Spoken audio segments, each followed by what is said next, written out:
Welcome back to episode 13 now, in the canonical numbering of Steeler Thoughts and Chief Feelings. I'm your co-host, Chris, and I'm the philosophy professor.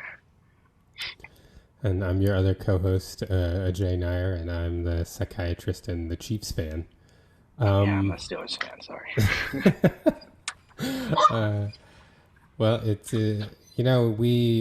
well, first of all, this thanks to Lonnie and Sonia for filling in for bonus episodes. But I will say it is nice to have you back. Well, Well, I do how are your want to. escapades across the country? Oh, the escapades were nice. I do want to thank, yeah, Sonu um, and Lonnie for filling in.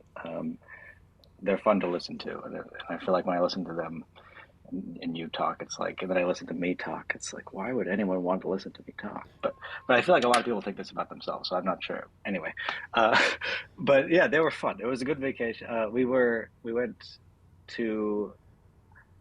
Uh, I learned so I so we went to Scandinavia. We did um, we did Copenhagen um, and Stockholm, and then Helsinki, and then we did like the southern coast of Iceland, and it was a lot of fun. It was also very draining. We went with our friends who have twins that are just about to turn two, Oh uh, wow! and so that was that. You know that we brought everything. It was traveling with twins at that age is. I mean, it was fun, but a lot of patience, but it was fun. um, Yeah, that's quite an experience. I didn't realize it was international. I just assumed it was domestic travel. That's awesome to go up to oh Scandinavia. yeah, it was fun. Yeah, I mean, we were way on different time zones and everything, and like didn't keeping up with the developments here was I didn't do much of that. But we did a lot of good eating. Like uh, tried a lot of things that I will probably never get to eat again. But like reindeer apparently is really good, Oh, um, and bear is hard to say how good it is because we got like the thinnest slice of it you could ever have. Uh, but yeah, we ate some fun things and saw some cool things. Um, yeah, it was all fun. Thanks for Thanks for keeping the ball rolling without me. well, and thanks to everyone that's been following along on our various social media sites, Twitter, Instagram, and TikTok at STCF715. I don't know if you've seen this, but I cut a clip of our momentum discussion, and I put it under the title STCF clips. Is momentum real?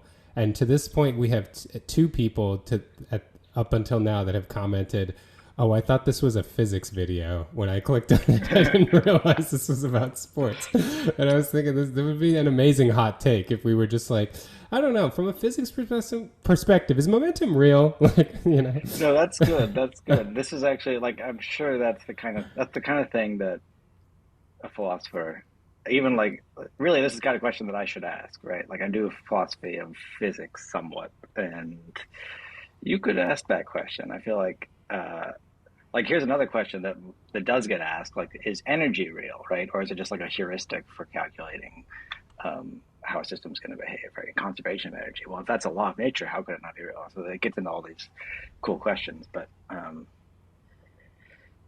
yeah, that's I feel like that's a genuine, like that's a good philosophical question. Is momentum real? And I don't have a take on it at the moment, but that can be like a deep dive bonus clip at some point to satisfy the people that accidentally clicked on our stuff and had to listen to the yeah, sports. yeah, that's good.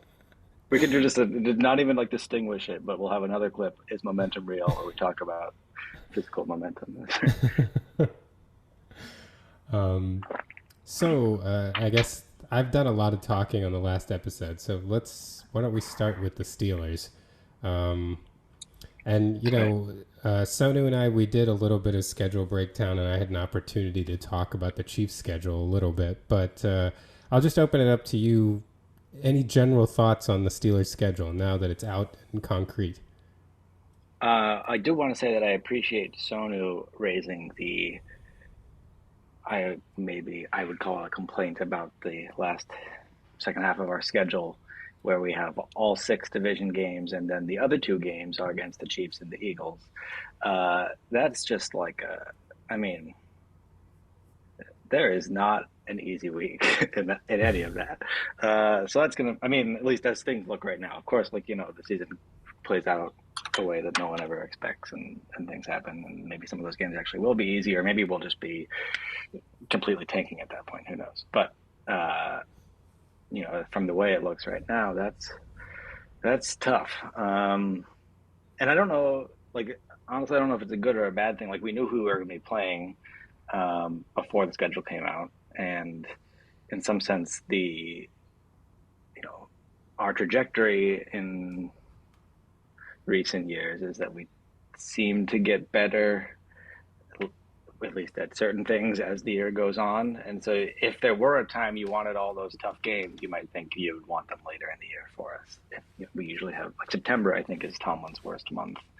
Um, and October and November are better, and then December is really hit or miss, I think. But so I don't know.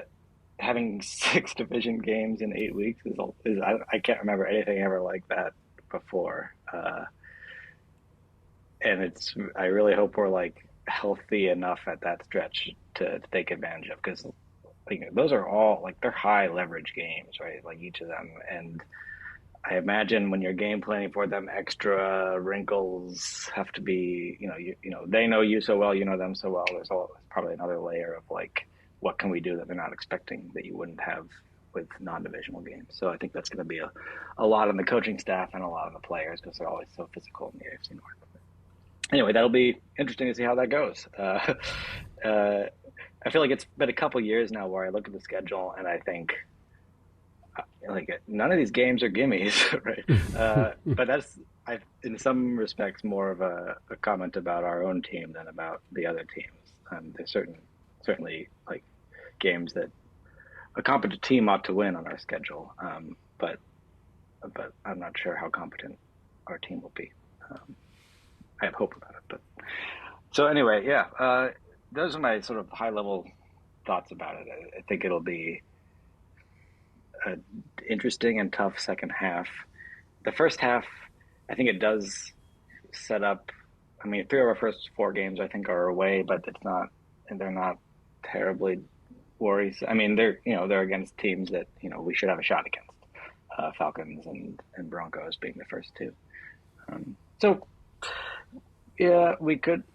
It would be nice to have a nice record going into that gauntlet of a second half.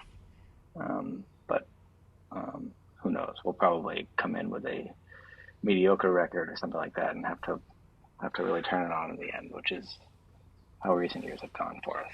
I don't know. Um, I also want to complain about the fact. I mean, the Chiefs can complain about this just as much, but I think we both have Saturday games, and then we play on Wednesday on Christmas. Uh, that's not going to be easy. I think both of our Saturday games are not easy games either. I can't remember what ours is. It's some divisional game. Maybe the Ravens It's or something. at Baltimore, yeah. Yeah, that's a tough turnaround. Like, what are you going to have? Like, how many practices are you going to do in the 4 days between? Like, you're probably not going to practice Sunday, right? I can't imagine. Monday, you practicing? Maybe two. I don't know what you're going to do. And for a condensed schedule where you don't have a lot of time to like make a new game plan or whatnot, who does that benefit? It benefits the team with more talent, and clearly the Chiefs have a lot more talent. So I think we should just write a loss in that for that game, basically from the get go. I don't see how we're going to win that game. And That's my take. Patrick Mahomes did say he had Christmas circled this year because of how Yeah, badly we played on Christmas last year. that's fantastic. That is just what you want to hear, right? Yeah.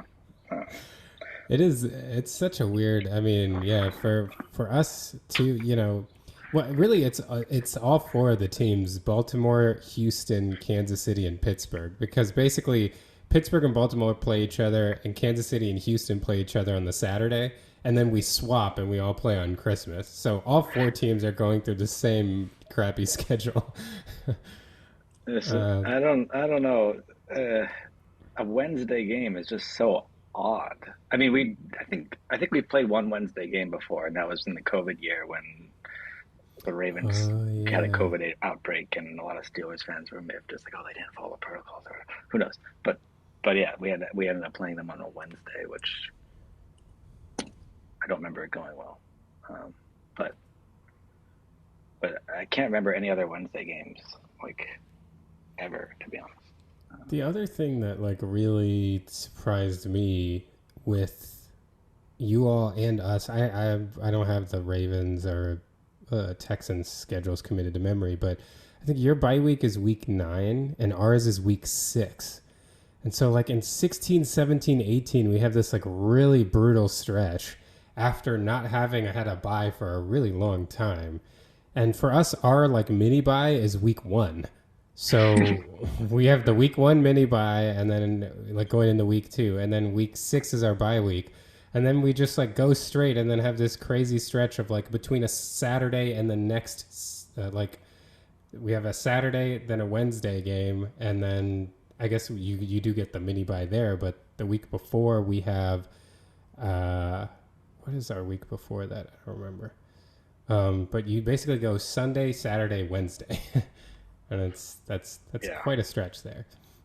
yeah, when you look at like what are the next 10 days have, and there are 2 or 3 games in them. You're like, Three. holy cow, right? Like, uh, that's tough. We'll see. Yeah, I mean, it's gonna be. I feel like clearly our season will be made or broken. Past tense of make or break in in that in the second half there. Like I I I've heard a lot of people give their takes on this, and like it's, oh, we better start fast because the second half is going to be really tough. But on the other hand, you do have a ton of high leverage games in that second half there, so you have time to, like, if you screw around for the first 6 games, you still are going to have a lot of opportunities later on. So in some sense, it gives you some sort of experimentation time with what are going to be it's going to presumably be a quite different looking offense, and a number of different players learning their roles there. So you might spin that as a good thing, but it's hard to know. What's interesting to me is like the it kind of goes contrary to the Chiefs start with the Ravens and the Bengals this year, and part of the speculation, because those are two like big AFC matchups that usually seem to happen in the kind of week 10 through 16 range, like a standalone game in the afternoon on CBS. So it was interesting that they were weeks 1 and 2, and part of the speculation was, well, Burrow was hurt last year. Lamar Jackson has been hurt frequently toward the end of years. Like they might have just wanted to make sure we get these like big quarterback matchups in early. And then on the other hand, like the Steelers don't see Burrow or Jackson until the very end of the year. So by that logic, it's almost like, well, maybe Burrow and or Jackson won't be around or something. It Yeah, has been. I guess Burrow's had 2 seasons where he hasn't completed the season, and I don't even remember with Jackson how many times it's happened.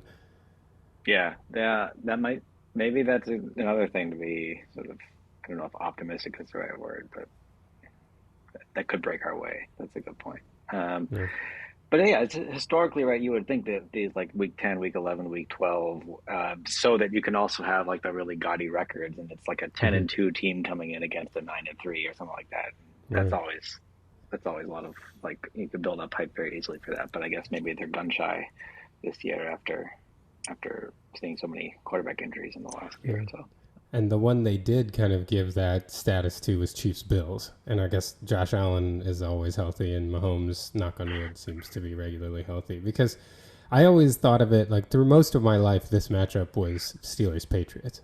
I guess Colts Patriots first, then Yeah, Steelers Patriots, where it was just always like a November game on afternoon game on CBS. And then we had like a year or two where it was Chiefs Patriots, and then it kind of has bounced around from there. yeah. Chiefs Bills, I feel like, has been in my mind for a couple years now. Like, um, one of the big marquee matchups, at least quarterback wise. Um, The other well, thing, anything? Okay, go ahead. Well, the other thing about the schedule that I would be a little miffed about if I were a Steelers fan is playing the Browns twice in 3 weeks.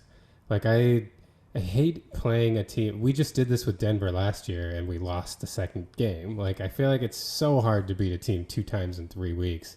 So especially if you are anticipating being better than the other team, which I guess is debatable with the Browns. Like you definitely don't want to see them twice in 3 weeks. That's really tough. Yeah, they feel like a big wild card. I don't know. They don't have Joe Flacco this year, but they don't, right? He's not still on the No, team. he's on the Colts. Okay, right. The only reason I remember that is Anthony Richardson was quoted this week as saying he remembers riding the school bus when Joe Flacco won a Super Bowl, which I thought was hilarious. Yeah, that is. This is what happens when time passes. It's like what? Yeah, what? Yeah, it's weird. It's weird being older than most NFL players now. Yeah. Yeah, I had just, when Flacco won his Super Bowl, that was the first Super Bowl after I graduated college. Yeah, yeah, me too. I hadn't started medical school yet. Was that? Oh yeah, I don't even think I watched that Super Bowl.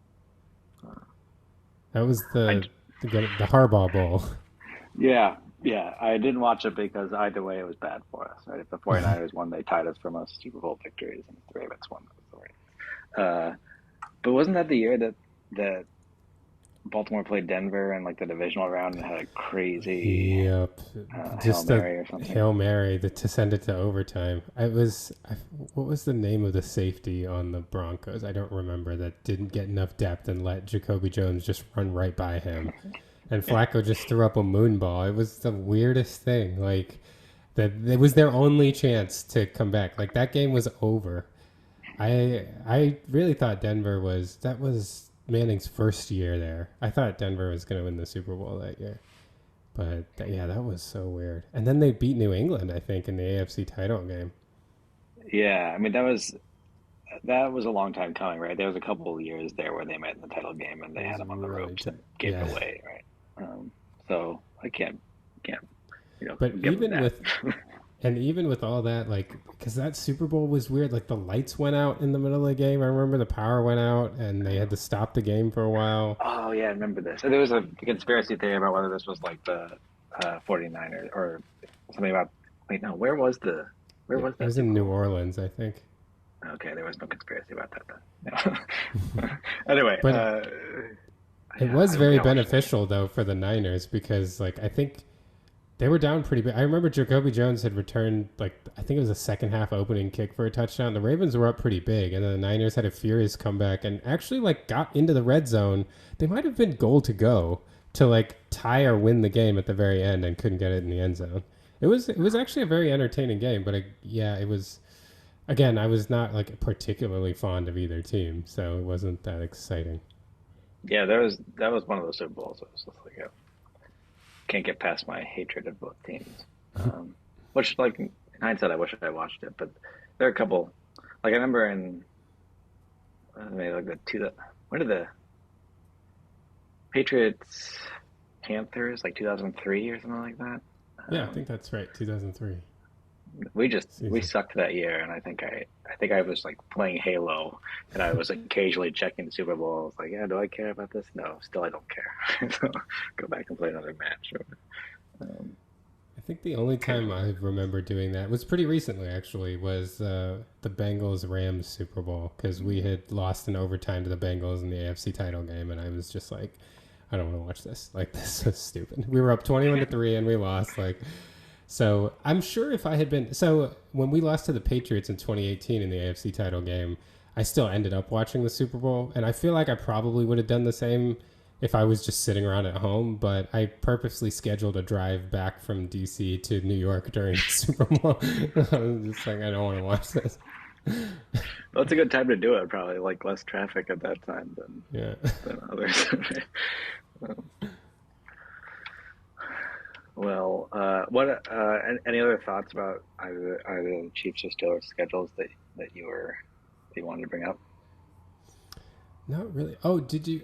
I forgot to look in. I meant to look in to see what the Steelers' rest advantage situation was because I look. the Chiefs, like, that was one of the real negative things about our schedule last year was that we had like a 6 week stretch or something where we went like I think we went 3-3 or maybe even 2-4, where we had less rest than our opponents. And that is the one saving grace of our schedule this year is we have that situation I think 2 weeks out of the entire year where we have less rest than our opponents. So Oh yeah. I guess are most of them equal rest? most are equal, and we have more rest on some pretty big ones. Like we have the mini bye before we play the Bengals, and then we have a bye week before we play the 49ers. So those are Yeah. some helpful ones. Yeah, that's nice. It would be nice if you could knock off the Ravens and Bengals real quick in weeks 1 and 2. Oh, that Uh, would be fantastic. I would appreciate that. Yeah. uh, Good. All right. So then, just about general progressions. This is not a high activity time of the off season. Actually, did you hear today that the NFLPA is proposing like removing OTAs entirely and kind of taking that chunk instead and tacking it on right before training camp? So it would be just kind of like an extended training camp, and then Would so there they would be like a nice would they call break. it OTAs still, or is it just like more training camp? It's a good question. I don't know.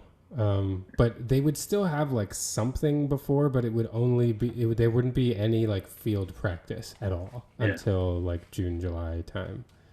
Um, Reportedly, per Albert Breer, head coaches and front offices are not happy about this. But yeah, I think part of the reasoning has to do with like the cut in preseason games that would come with the 18 game schedule, and they're just trying to like consolidate all the ramp up into one chunk and then get into the season. But I think coaches and the front office people kind of like having some time to do install, then to be able to go on vacation and then come back and like actually start the season. Is my Yeah, you got to impression. give them time to do these. Go to Scandinavia and try reindeer, right? I mean, when else Right? are they gonna Yeah. do it? No, I'm on board for the players.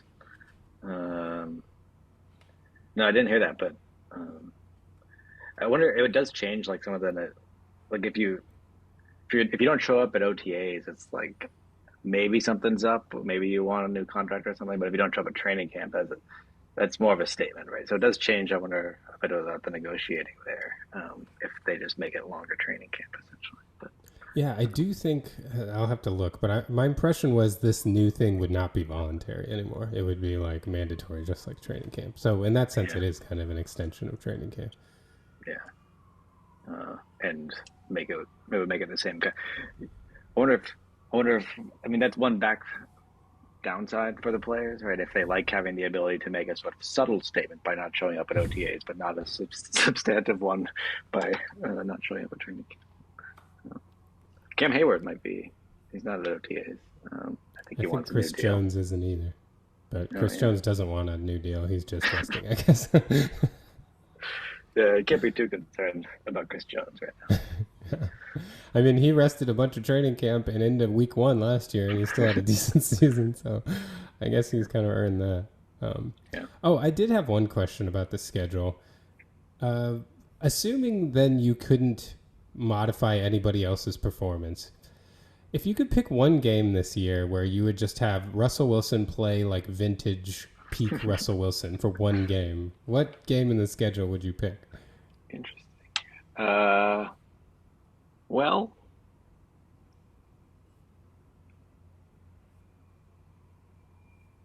I got this. This is a strange answer, but I think I would say week 1 against the Falcons, and my reason would be that if he played like that week 1, I would get all sorts of excited about what's going to happen the rest of the year.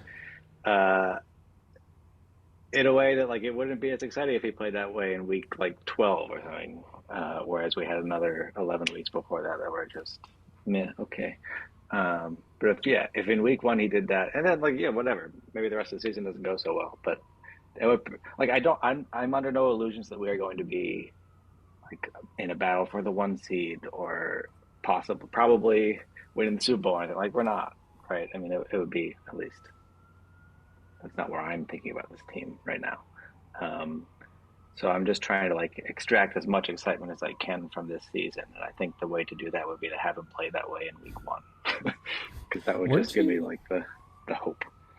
I'm already forgetting this, but weren't you like something crazy last year? Like, as didn't you all start like seven and That's two or true. something like that? I think we were 6-3 at some point. It's 6 and it's 3. washed out a bit in my memory, but yeah, So uh, you weren't far from contending for the one seed for a little while. we were like if there was a point at which it was like we got to beat some bad teams here and Yeah, and that's when you starting like faltered backup against like quarterbacks, really and bad team.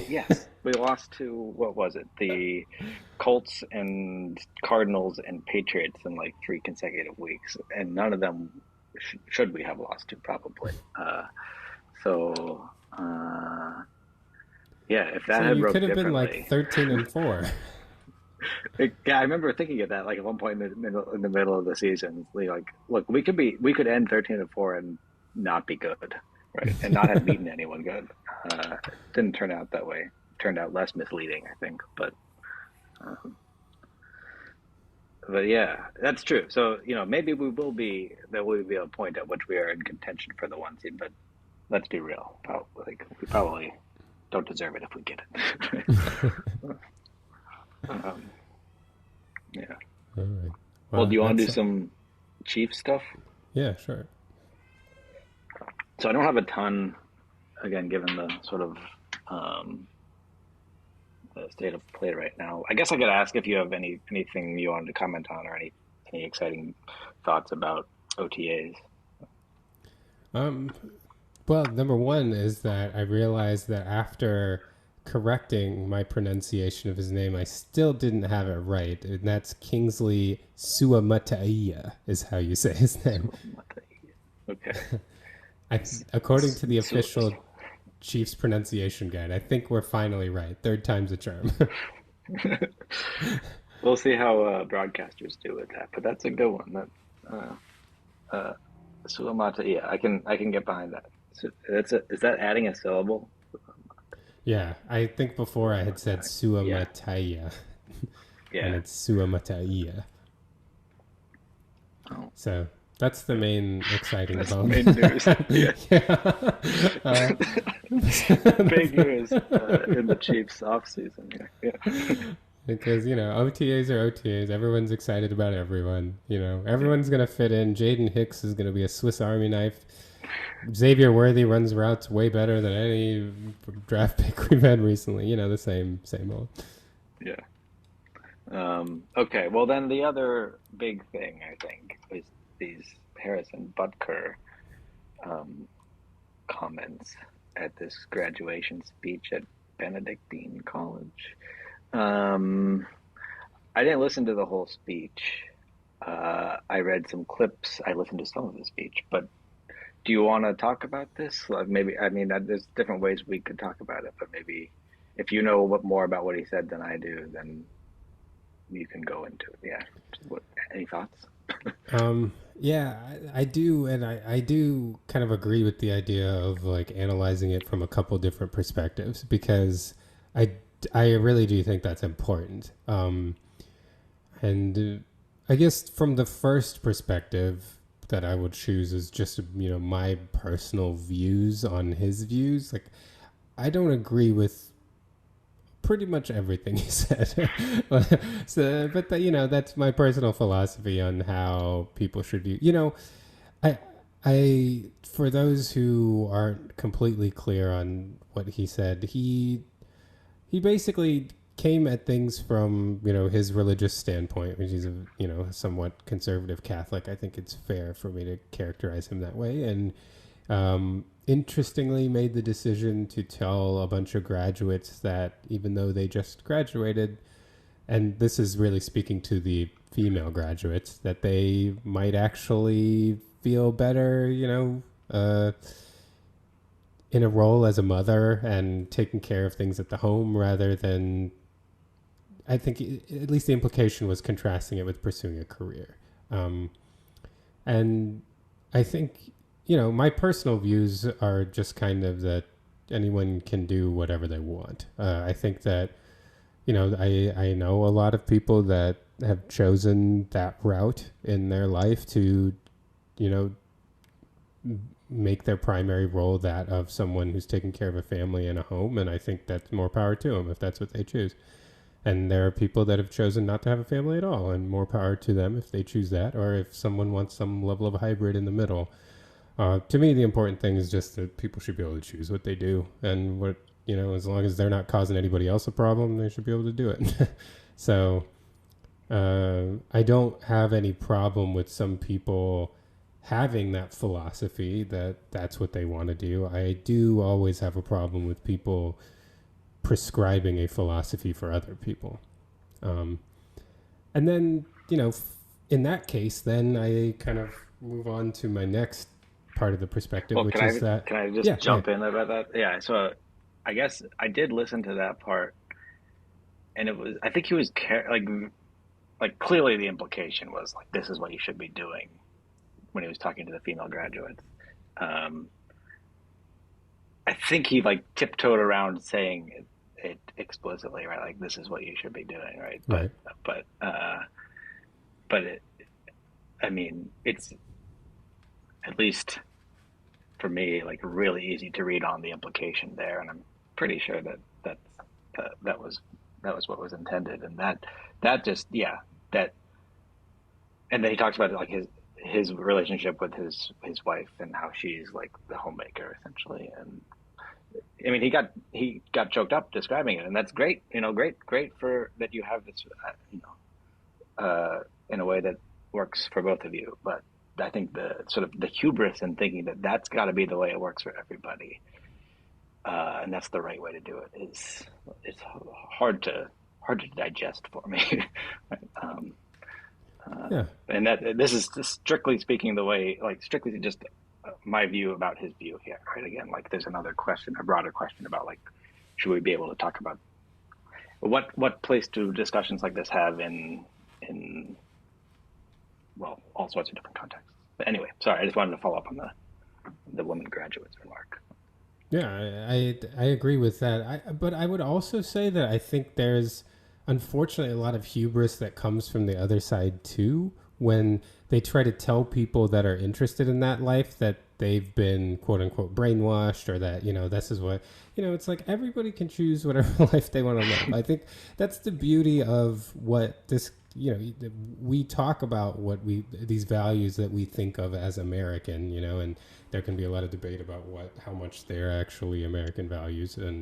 But in theory, like that's what it's supposed to be, right? Everybody can kind of do what they want to do, and you make choices for yourself. And I just feel like as long as people aren't causing other people any problem, why should we care about the choices that they make for themselves? Let them choose what they want to do.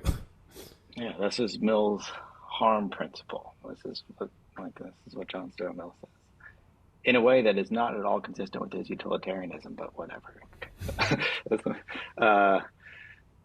Yeah, okay. I think we're on the same page about that. I realize we're gonna have to take a break in a little bit here. Do you think we can do some more of the Butker discussion before that? We can take a break because I feel like we'll probably end up spending a little more time. So why don't we take a break and then keep it up? Okay, we'll be back with more Butker. And we're back. Oh, that was tense. That was really good. I hope it was as tense for the viewer and listener. Yeah, I mean, we know how to manufacture drama. Don't let anyone tell you otherwise.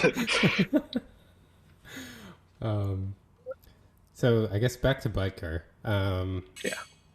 So there are a couple other ways that I want to look at this. I just want to caution people, like some of these may appear contradictory, but I think that's kind of the point, that these are somewhat nuanced issues. And I don't know, I think sometimes societally we think we have really easy answers to things, and that actually impedes progress in addressing them properly because they're complicated.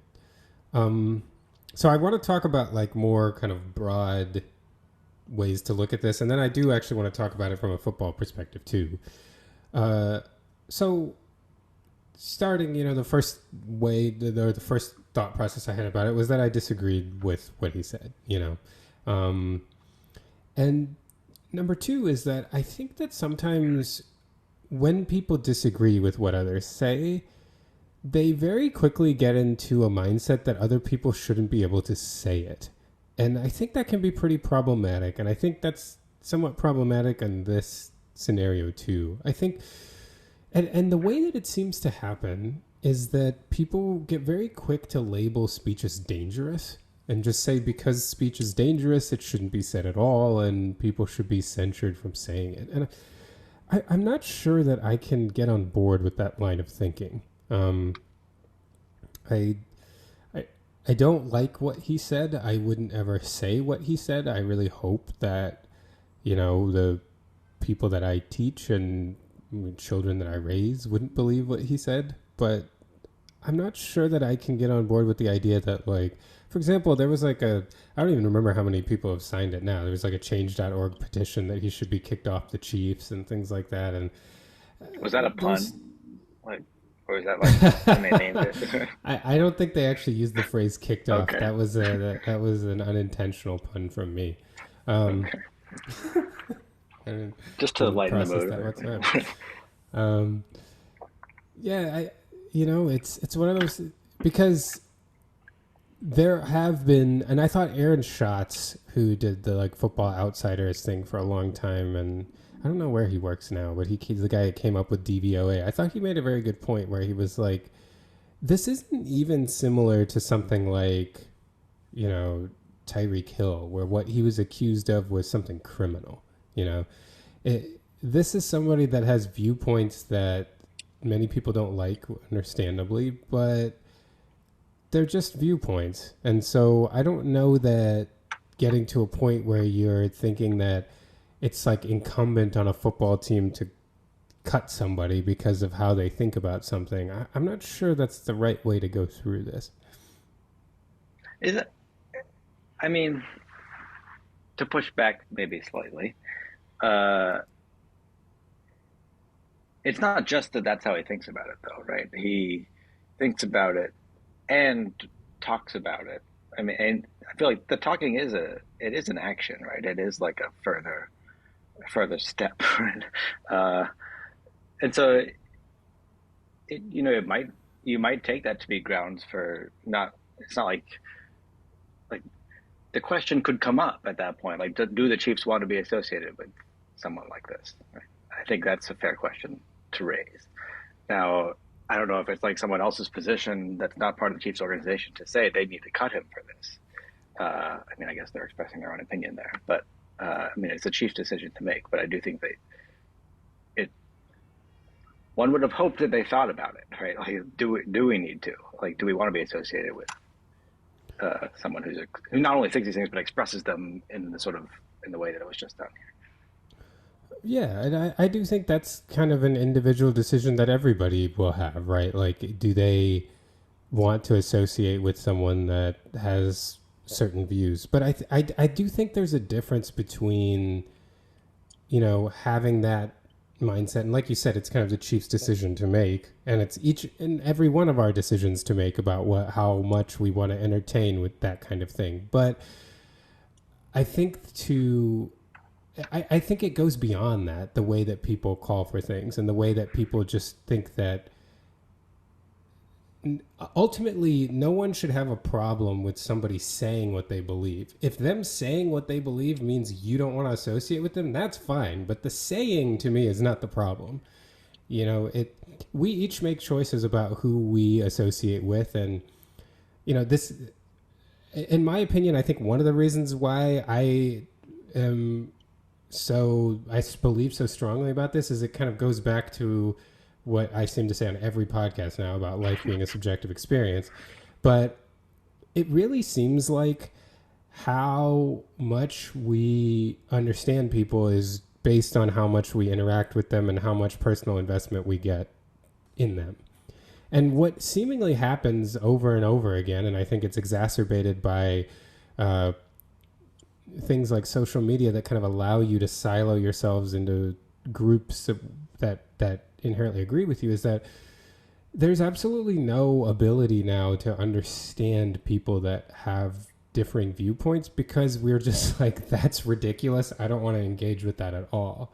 But there are a lot of people like, we are putting it on the crowd at that commencement speech that they didn't agree with what he said, but I'm sure some did and some didn't, and there are a lot of people in the country that do think that way. And I don't, but they do. And I don't know that it's right to just think that they're all stupid or they're all misguided. Like, I think it's important to at least be willing to have them say their viewpoint too, even if we don't agree with it, I guess. Hmm. Yeah, I guess I always struggle on trying to figure out what freedom of speech, like where I should fall on that. Um, because obviously, in many respects, it's sort of foundational to, I guess, arguably the country, but uh, to academia, seemingly. We have these like 10-year institutions to like preserve freedom of speech and whatnot. That's a whole other question that I Oh, don't even really? know. Oh, that's interesting. Uh, but yeah, I mean, uh, well, so I don't know where I fall on the because I do think we like saying something is not just it's not just like it's not just it doesn't occur in isolation, right? That saying something is it is an action. It's a choice that one makes uh, about what to say, about what. I mean, yeah. So we do have laws against performing certain actions, right? Right. And speaking is an action. So I'm not sure that it shouldn't be separate. I'm not saying it should be, but I just don't know where to fall there. Well, and I think it comes to, and maybe this is kind of informed by my, you know, in psychiatry. This is going to be like a way off example, and I want to make it very clear. I am not comparing right wing views or his views to pedophilia. But when it comes to pedophilia, it is not illegal to be attracted to children. It's not illegal to do whatever you do as long as it doesn't actually involve children or photographs of children or anything. It's just when you actually act on that, like physically, whether that be obtaining illegal imagery or whatever it is, that's illegal. And so, like, I think, and in general, I think that having viewpoints that are, in my opinion, absurd and maybe even dangerous, and even, the problem I have with the kind of restricting people's ability to speak, be it though in action, is that it becomes a really slippery slope as far as what is and isn't dangerous. And again, it's a subjective experience. Like, everybody's going to have a different ruling on what's dangerous or not. I would rather, ridiculous people that intend to harm be able to say some things that they maybe couldn't have than the opposite, that people that are reasonable, that are trying to advocate for something, not be able to say what they want to say, if that makes sense.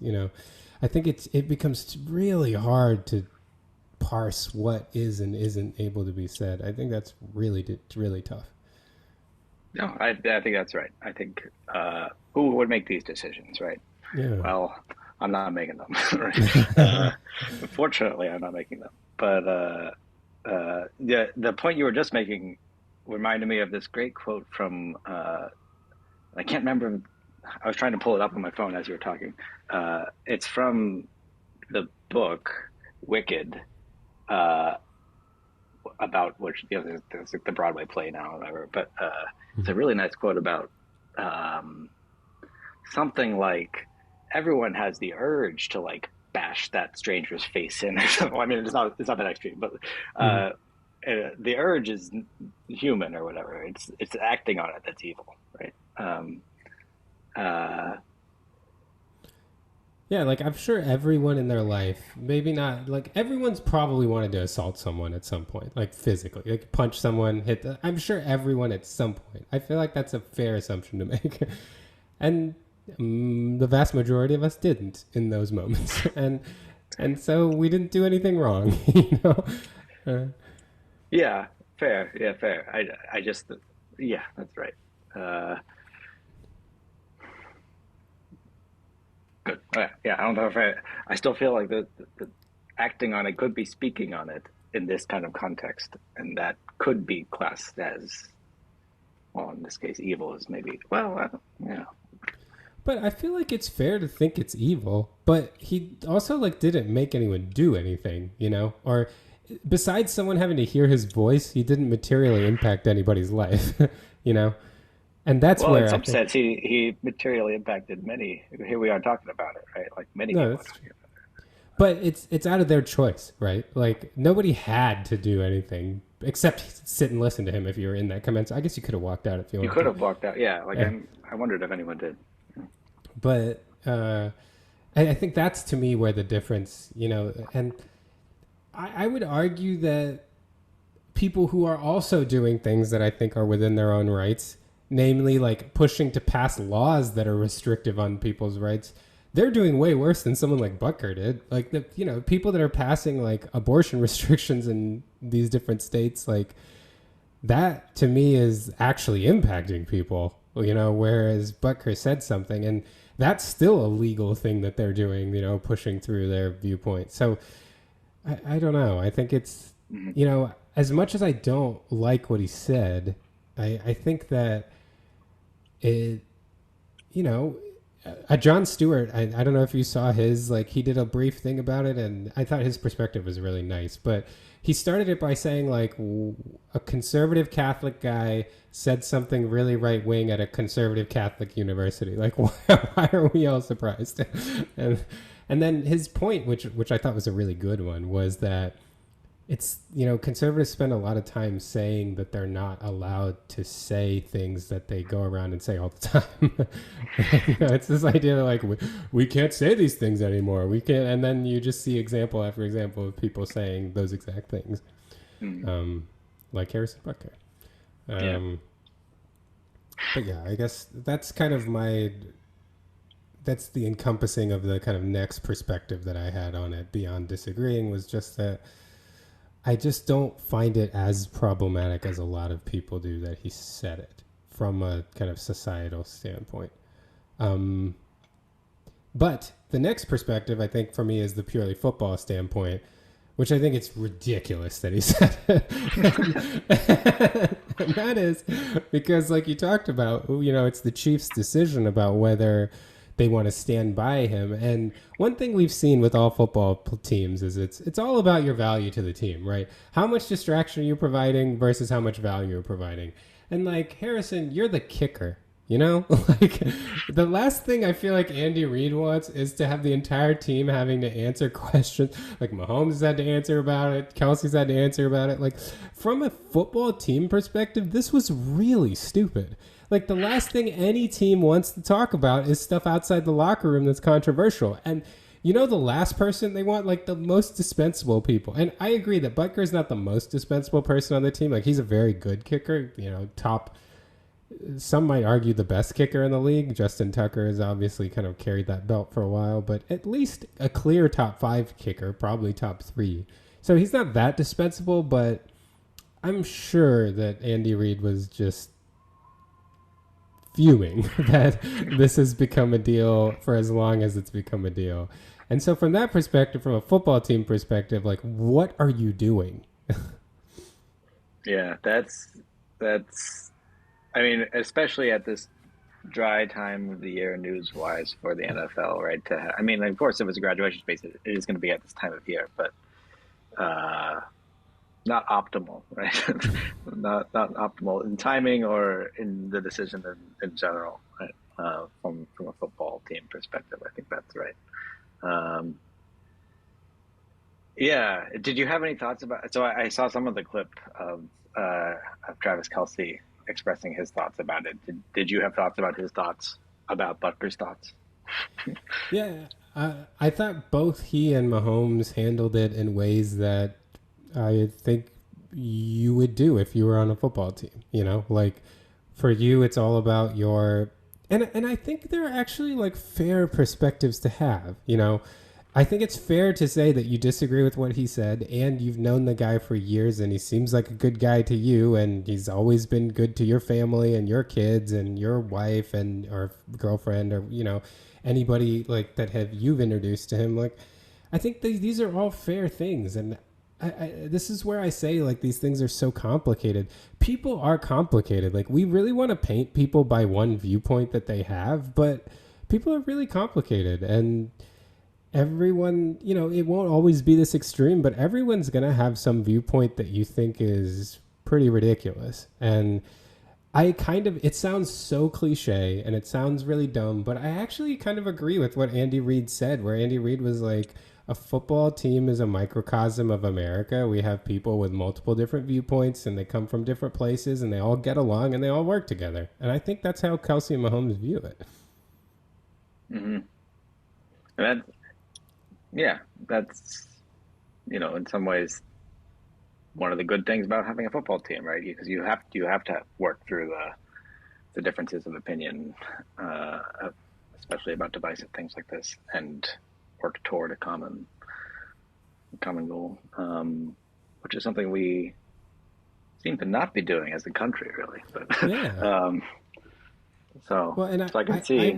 I would argue that part of it is just our absolute unwillingness to tolerate viewpoints we disagree with, because people just get more polarized. And I understand, like, I get it. I'm not pretending like I'm walking around like telling people that I don't agree with politically about how great they are and trying to be friends with them and trying to, understand their lives. It's not like I spend my free time doing that. But at the same time, like, I don't think it's helpful to just always dismiss everybody that we disagree with and that has viewpoints that we think are really bad, even if they are really bad, just outright dismiss them. What I was thinking about is I wish the phrase like, this speech is dangerous, or this is dangerous and outrageous and harmful, we just replaced all of that with the phrase, I don't like that. Because that's ultimately what it is, We don't just like it. Like a curse word, like, I can, like, yeah. I didn't say the whole thing, but yeah, that's, yeah.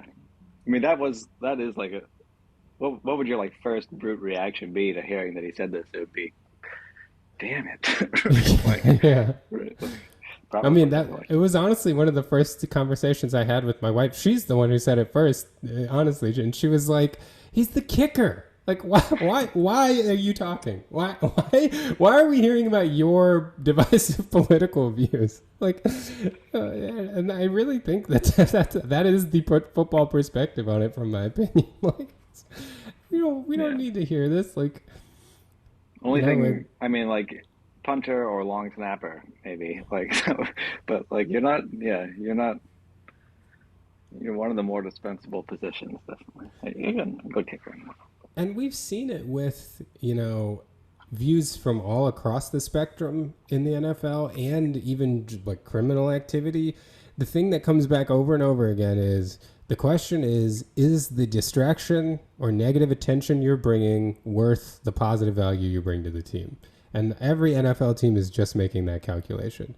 Yeah, I wish that we could say more about our NFL teams, but that's the honest truth, is that it's just about value versus negativity. And when you're, Ray Rice and you're kind of over the hill of your career, like nobody's going to sign you again. But when you're Greg Hardy and you are still considered a good pass rusher, like a couple teams take a chance on you, I think, I'm a little hesitant to bring up Tyreek Hill just because, like, he had the incident in college. Technically, what happened when he was in the NFL, no charges were brought or anything. So, but it was still a distraction, right? And the distraction is put up with when you're a really, really good football player. And Ben Roethlisberger, right? Ben Roethlisberger, Yeah. Yep. And it's not just because I hear people talk about like left wing versus right wing. I mean, Tim Tebow was arguably a right wing distraction, and he still wasn't put up with either because his value wasn't there on the field. So I would argue that I'm not sure it really matters what the distraction is. Teams don't want any distraction. And Mm. you need to be more valuable than the distraction you provide. That's it's a good motto. Well, I don't know. It's a prudent motto for NFL players, right? Um, good. Well, it's nice to get the various different perspectives there. I think I get stuck on just like my like again. I said some of these are just like hard to digest. This brute difference of opinion, and to hear him say some of the things he said so passionately and so sort of like what's the word? He genuinely believes these things like to his core, right? And it just it's like I cannot understand a person that thinks, as men we set the tone of the culture, right? Like that, like it's just it's like hard to hard to fathom why that. I just cannot like engage. It's hard to yeah, cannot engage with it. So I think maybe that's reason to take some of these other perspectives on this that are sort of less directly about the content of his beliefs and more about uh, should he be able to say them and in what contexts and whatnot. Yeah. Anyway, um, good. Anything else Chiefs related? That was really my main thing to discuss about the current state of the Chiefs. I don't think so. It's. I hope we've we've had Butker, we've had, and again, I'm definitely these are separate categories. Rishi Rice, in my opinion, like doing something criminal, different from saying your views. But it would be nice to just have some. Oh, and it like completely went under the radar, but like two Chiefs were arrested for marijuana possession in Kansas, and I feel like the Chiefs are like, oh, this one's nothing, don't worry about it. We've dealt with so much more this year, it's fine. Does it seem to you like when you're a more prominent team, like your team has more success and they're more of a media magnet, that things tend to go wrong more often, or is it just that when they go wrong, they're more talked about? Because I don't like we definitely had many tumultuous off seasons in like the well several many years really. Uh, And recently, we've had, knock on wood, we've had some less tumultuous ones when we've been less competitive. I wonder if there's a correlation there. Yeah, I don't. I mean, definitely. I think it was Pat Riley, when the basketball coach and now president of the Heat, who said, I think when he was on the Lakers, he talked about the disease of more. When you win a title, everybody wants more. Every player wants more. They want more touches. They want more money. They want more. And I wonder Attention. if attention. Yeah, I wonder if some of that goes with it. Although the worst moment of my Chiefs' life happened during a 2-14 season, so maybe not. That was when Which, that was in 2012 when Javon Belcher shot his girlfriend and then shot himself at the team facility oh yeah, I during the forgot about season. that. Like that was absolutely horrible. So yeah, that I guess you can have really bad tragedy and bad seasons too. Yeah, yeah, I forgot about that. What a, yeah, yeah. Whew, that's heavy. Um, Um, all I right. was gonna say, your mention of tumultuous Steelers off seasons reminded me that I think Le'Veon Bell is a boxer now, and Yeah, I saw he that. he came out in his most recent fight with Antonio Brown, and he was wearing like a it wasn't a Steelers jersey, but I mean he had like the hypocycloids on it, and it was yellow and black, and Antonio Brown was wearing Steelers colors, and I saw Dave Damashek retweeted that with like, "Oh, now they're Steelers," like, which I thought was really funny. That is funny. Uh, yeah, one wishes that had gone differently. But the killer bee is there. But, alas. Um, uh, should we get to some more general NFL questions? Yeah, let's do it. So you all talked about the Brady roast, I think a good amount. So I don't know if there's anything um, more to add to that. I did have one. I guess I did have one thing to add, which is Oh yeah, go ahead. maybe this came up, and I was listening to this while I ran, so I'm not sure if I got everything processed correctly. But Brady's had a lot of facial work done, hasn't he? I mean, Yeah. it's interesting at this point. It's kind of like if you took his image, if you took his face from like when he first went into the league, and you had a caricaturist draw it, I feel like they would draw something like he looks now, um, or they might, right? It does. It's like a caricature of his face at this point. And I wonder, like, is he all right? I mean, a lot's been happening for him recently, and not all of it like good. Um, it's the kind of, yeah. It How's this guy so doing? one thing too was that I thought was interesting was only one person made a joke about it, Okay, and that was I didn't watch the whole thing, so yeah, it was just Julian Edelman made one joke about it where he said, you know, during practice you used to say laser focus, and now you just say that to your dermatologist or your like plastic surgeon, sorry. And then yeah, he was like, uh, well, something about like who's laughing now? Well, not you, Tom, because of all your Botox and the fact that you have no sense of humor. or, but that I think that was the only joke about his.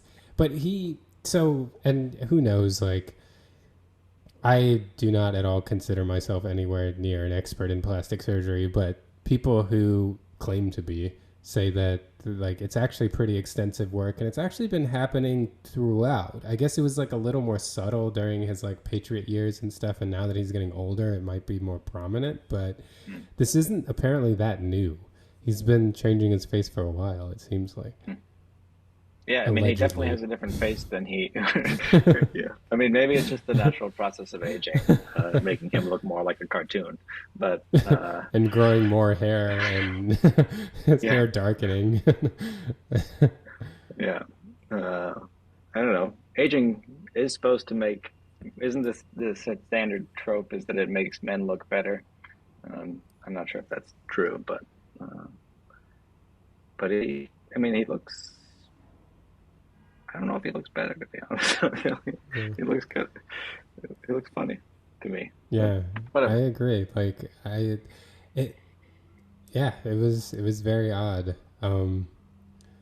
And well, I do actually. In addition to that, now that you brought that up, I do want to ask your opinion on his absolutely unwillingness to tolerate any joke about Robert Kraft and his whole I massage didn't. skin.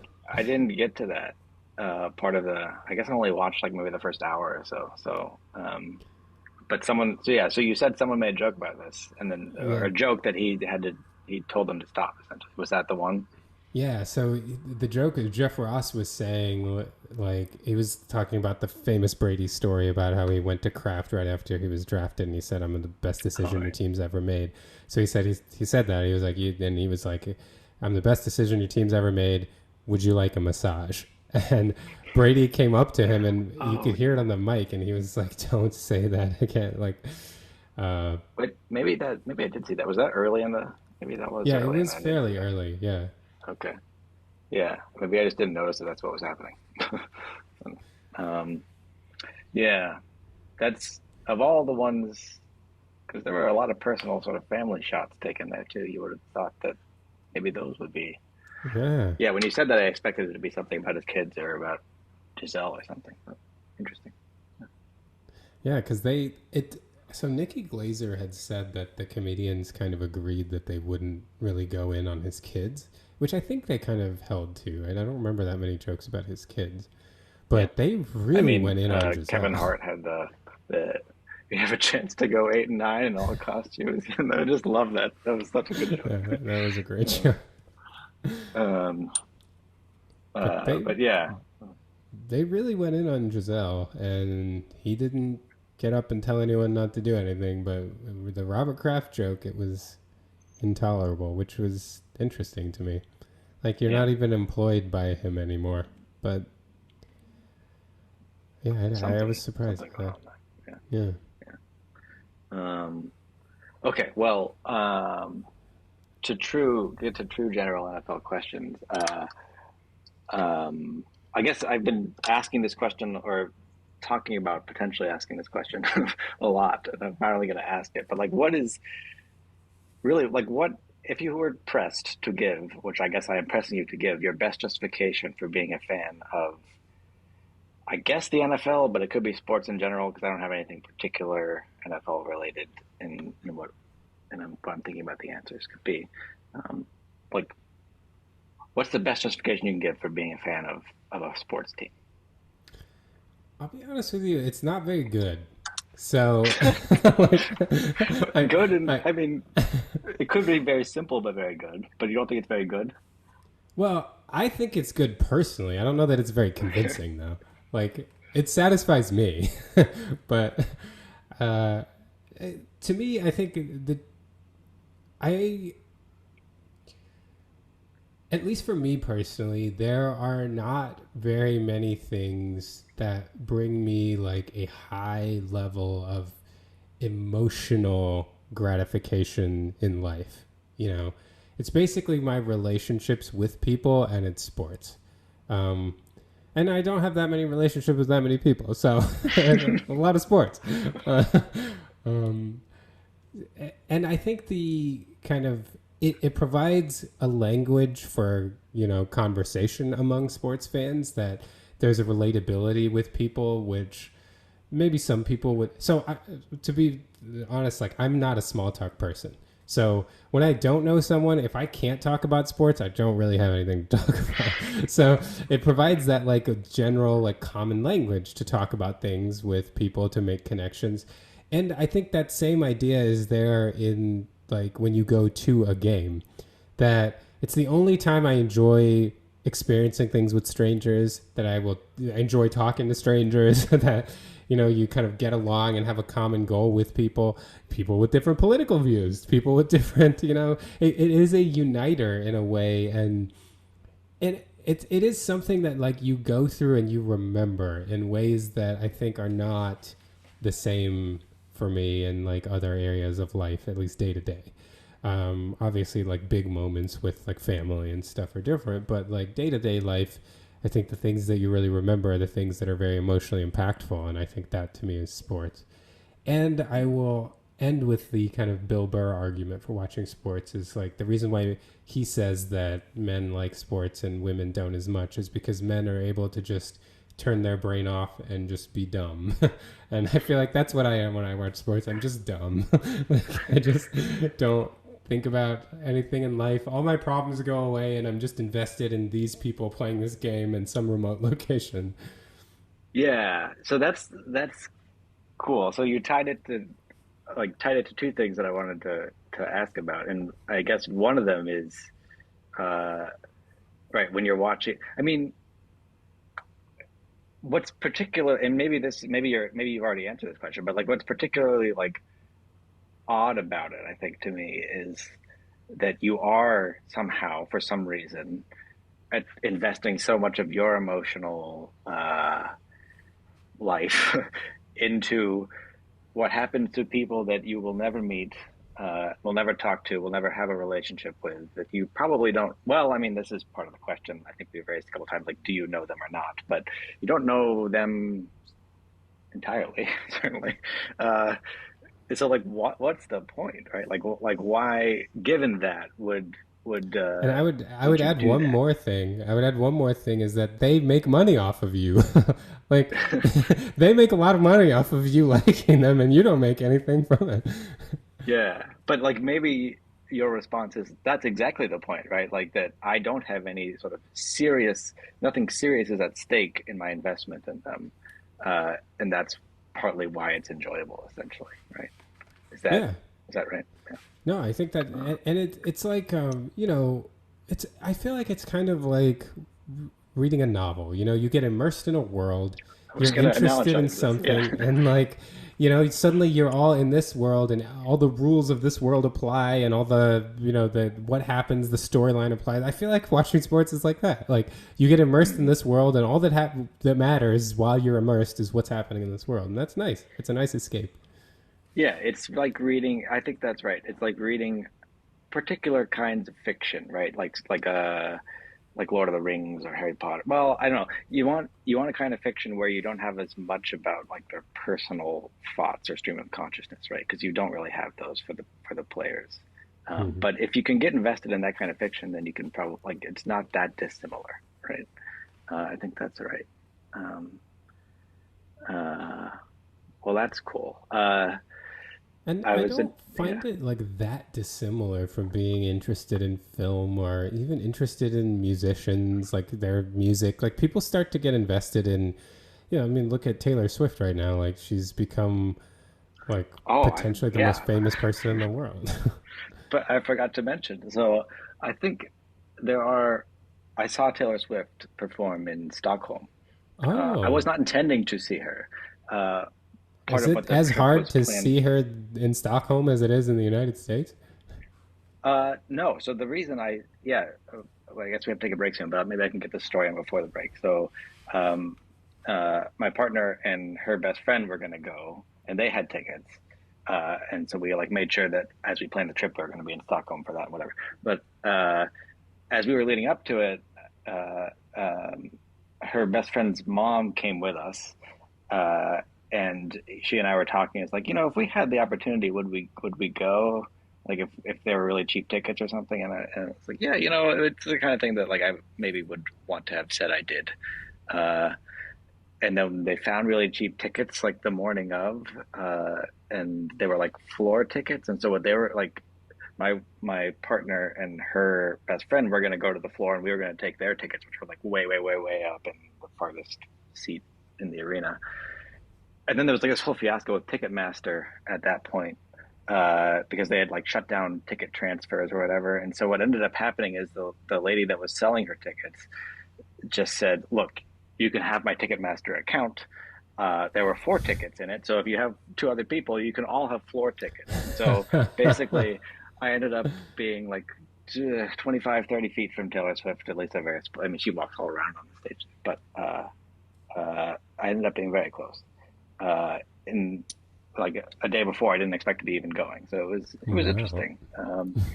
I think there are like objective criteria according to which I'm like a diehard Taylor Swift fan at this point, given that I've worn a Taylor Swift sweatshirt to a Chiefs Patriots game, and now I've gone to a Eras Tour performance in Stockholm, and I've also seen the Eras Tour video, like the movie or whatever that was released last year. Um, but I wouldn't say that I am a diehard Taylor Swift fan. Uh, that's a question that I don't really uh, know how to answer. But anyway, according objectively, I guess I'm a diehard fan at this point. Uh, so sorry to totally derail the conversation there, but did feel like I should mention that. Can't hide it. Well, I'm gonna have to follow up on this after the break. All right, sounds good. I guess we'll be back in a bit. And we're back. Ooh, that was fun. Um, uh, what? Oh yeah. So I had just hijacked the conversation and talked about seeing Taylor Swift in Stockholm. Well, so I was gonna push back on the idea that objectively you're a Taylor Swift fan, just because I feel like the only one of those things that I would say in today's day and age is objectively a measure is probably wearing the Taylor Swift shirt to a football game. But I feel like enough of the world has gone to an Eras Tour concert and watched the video that I don't know if those count as like objective measures for being a Taylor Swift fan anymore. I feel like that's just like being like 20% of the population. Yeah, maybe that's right. Maybe this is like exactly the amount of Taylor Swiftness you would expect a guy like me to have in his life, given that my partner is a Taylor Swift fan and I Yeah. And like living in like some of America, it. that's like a big that's got to like narrow it down a lot. Like just living in this country, you know, being in like a certain demographic bracket, like being an academic, being not blue collar. Like I feel like all these Yeah. things kind of narrow the suddenly in when you take the bucket of people that you fall into, there's probably a high percentage of them compared to the general population of the world that has been to a Taylor Swift concert. Well, I'm glad that from that perspective, I'm not like a diehard. I don't feel like I'm a diehard, but I'd start to wonder. uh, I do like, yeah, I like some of her stuff, and some of it. There are some. I think she has some really good songs, and I think a lot of them are not bad to listen to. That's my official take here. But okay, so I wanted to follow up back on the question of like why you like being a football fan, or why it, like part of what makes it fun, right, is that none of it matters, right? You can just be kind of dumb while you're watching it, if I'm getting you right. Doesn't that just like push you? Like I think I've raised the question maybe once or twice here, where it's like why try to even be objective about your football fandom, like why, like when you're gauging whether the team deserved that call or not, like that, whether that was a good call against the Chiefs or not, like if what's great about it is that you can just sort of be dumb while watching it and sort of just like not be uh, not worry. I'm sorry, my dog is pouting right in front of me. If you can be like not sort of worrying about all the normal things that you would normally be worrying about, right? Why not just sort of also stop worrying about trying to be objective, right? Like just go full partisan, as it were. But I think that getting it's almost like when you get too far into it, it almost makes it worse. Like I think if you go full partisan, from my experience at least, the full partisan people seem to be a lot more mad than I am, and I don't want being to be mad all the time as a football fan. Part of my enjoyment, you definitely want to get like lost in this world and forget your life's problems, but you don't want to create a whole new set of problems in this world too. Like, I want to live on that balance where like this world is a fun place to be, and I think part of that is like maintaining a level of understanding that like it's not that serious, and because I think unfortunately within football we do the same thing that we do in society at large, where there's just everyone's looking for a reason to be mad, and everyone's looking for a reason to argue why they were treated unfairly, and I think it just leads to unhappiness. So that's part of the reason why I want to maintain as even a keel as I'm capable of maintaining within the sports world. Okay, that's I guess that's fair. I'm not sold that one that that there couldn't be a sort of reasonable approach to fandom that sort of unabashedly became totally unobjective uh, during those moments. Um, But it does make it hard, because going back to like one of the things being like having a common language with other people.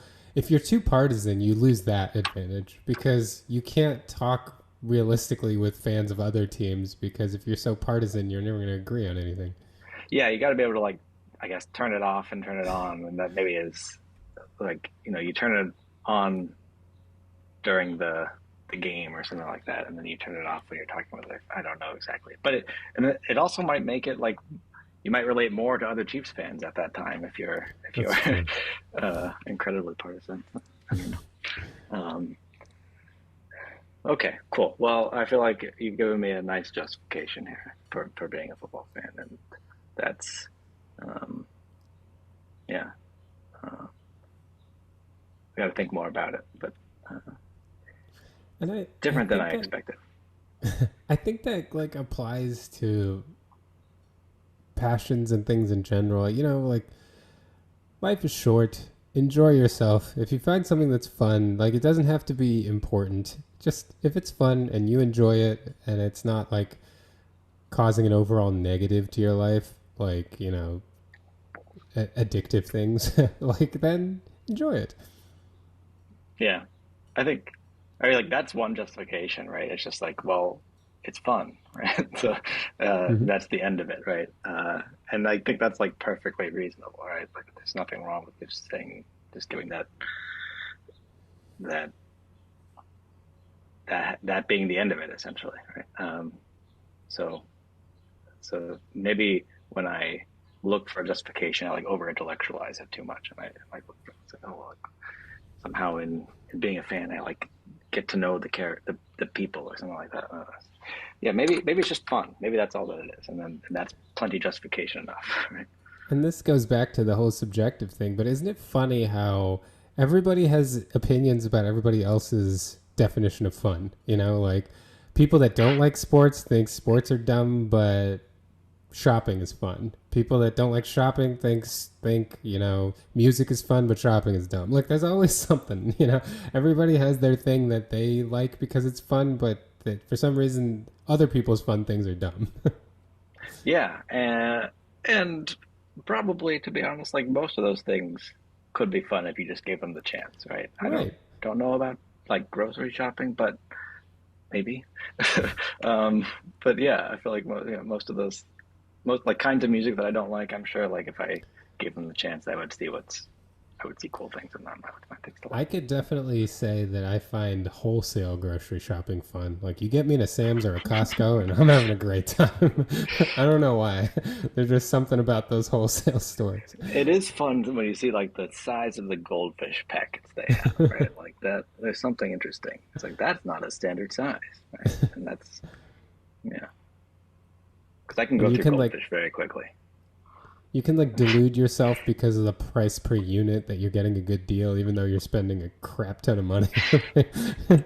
These goldfish will last me through the next NFL season. Like, yeah, Yeah. Uh, that's good. Okay. Well, any other general NFL things, or do you want to move to anecdotes? I think we can move to anecdotes. I don't have any like time sensitive general NFL things, so we can come up with them or we can discuss them on later episodes. That's fair. Do you want to go first with the anecdote? Sure. I have an anecdote. It's about Sonu, who came on our last podcast, and another friend of ours. I don't know. I think I have named him on the podcast. I haven't actually asked him if he wants to be named on the podcast. So I guess it'll be Sonu and another friend for this episode. Um, and so this was Sonu was the first person in our like friend group cohort that started driving because he's the oldest of all of us. So he drove us around a lot, and this other friend was just a year younger than Sonu. So why did I say was? He still is. Um, he, and so he started driving soon after, and I remember an instance when and Sonu and this friend, this is gonna be really weird, like naming one person and not the other. It makes telling a story very complicated. But If this friend is who I think this friend is, I have used this friend's name as an example in like logic problems before. I was yeah, you like have. giving students, yeah, okay. uh, uh, but they didn't know who the name was about, so it didn't matter. No, it's weird. Like you can know one thing or you can know the other, but you can't know both. it's true. It's kind of a Schrodinger's cat situation. Um, but Sonu and this friend bicker a lot. Playfully bicker. Um, I find it actually very akin to if anyone's watched Family Guy, Brian and Stewie. That's how I think of Sonu and this friend. Their communications. They're Are there friends, but is one of them one and one the other? Like it's I think Sonu. Sonu's Brian. I think. That's what I would have guessed. Yeah. Yeah. I don't know if I know Um, that well, but I can see it. yeah. It's mainly because the other guy is Stewie. Yeah. Yeah. That's true. um, well, so we had one such occasion where we were dropping our other friend off. I was in the car with Sonu, and we. You know what? I'm starting to think about how well I remember this story. Were we dropping him off or picking him up? I think we were dropping him off, but he needed to get something else out of the car.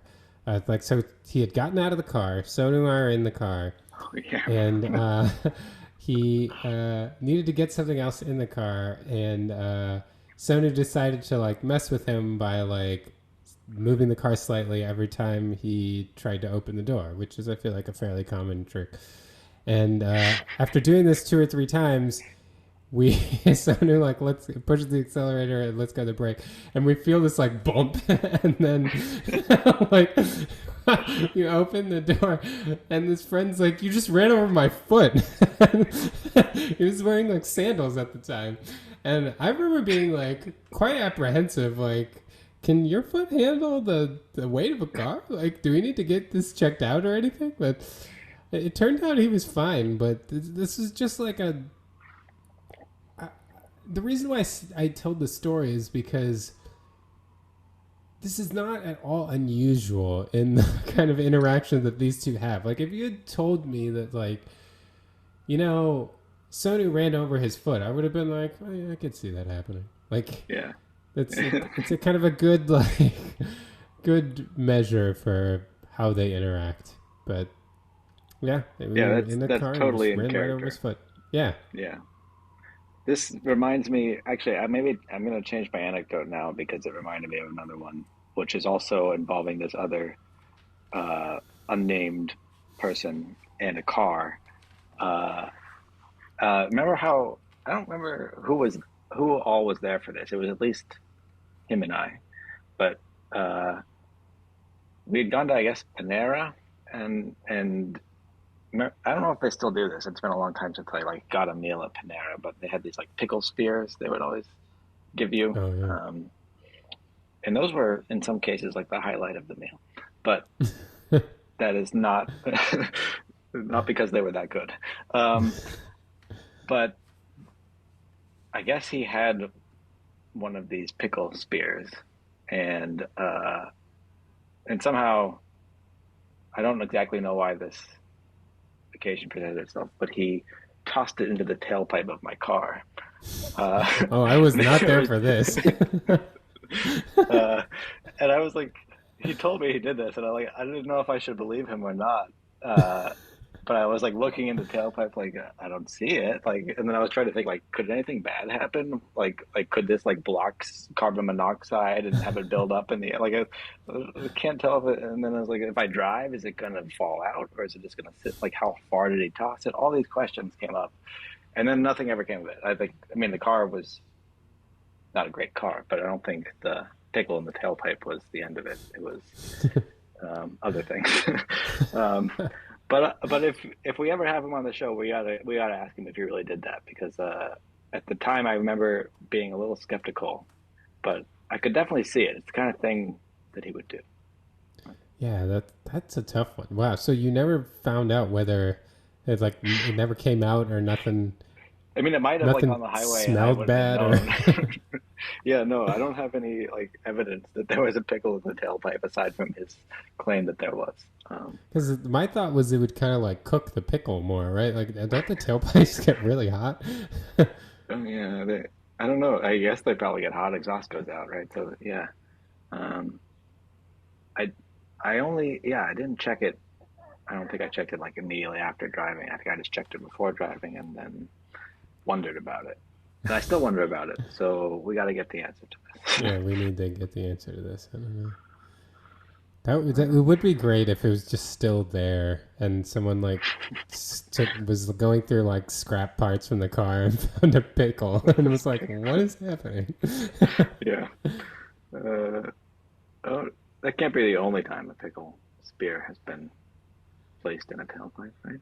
Well, maybe, I don't know. Wouldn't The that world's be a strange something? place. The one time in human history that a pickle has entered a tailpipe and you were involved. Yeah, I feel honored. That's actually an Um, interesting question. Like, how many things of the things we have done have never been done before? Given all the different combinations and permutations of activities. yeah, well, yeah. It depends, I feel like, to some extent on like how precisely they are framed, right? Yeah. Like, but at that general level, has a pickle ever been tossed into the tailpipe of a car before? Good question. I don't know. And I don't know where to put my credence, to be honest. Like, should it be high or very low? I have no idea. Yeah. Uh, but if Nietzsche is right, this has just all happened many, many times before, and will happen many, many times again. So many tailpipes have entered, or many pickles have entered many tailpipes. So don't believe in your originality Yeah, whatsoever. I don't think. Well, yeah, I wonder if Nietzsche really thought that, or just said you should live life like that, right? Like live your life as if you will live this same life indefinitely, definitely many times. Like that's a life perspective as opposed to a view of what the world is like. But you could also take Mm. it that way. Anyway, so I hope he does not regret putting the pickle in the tailpipe, because that would be what Nietzsche was saying not to do. I Wow, that was wonder a if he... was a weird connection of ideas there. I also am curious to hear what his opinion will be about not being named on the show, especially because I'm pretty sure I've named him before on the show. Yeah. Well, we should ask. Um, I can get a signed release of information, and then we can name him on future shows. Good. Yeah. Because we're gonna be. Yeah. I mean, I feel like there's a. Well, anyway. Yeah. Okay. We'll get back to you on his name and the pickle. But we'll follow up. All right. Well, Good. I think that concludes our show. It's a nice place to stop. Yeah. Good. We'll follow up on the name and the pickle. Yeah. Name and the pickle. And Um, I guess we'll plan to do this again next week if you're around. yeah, next week, I think same time works for me. So Okay. I will be in this very spot again. I plan to be here as well. All right. Okay. Thanks, everyone, for watching and listening. Until next time.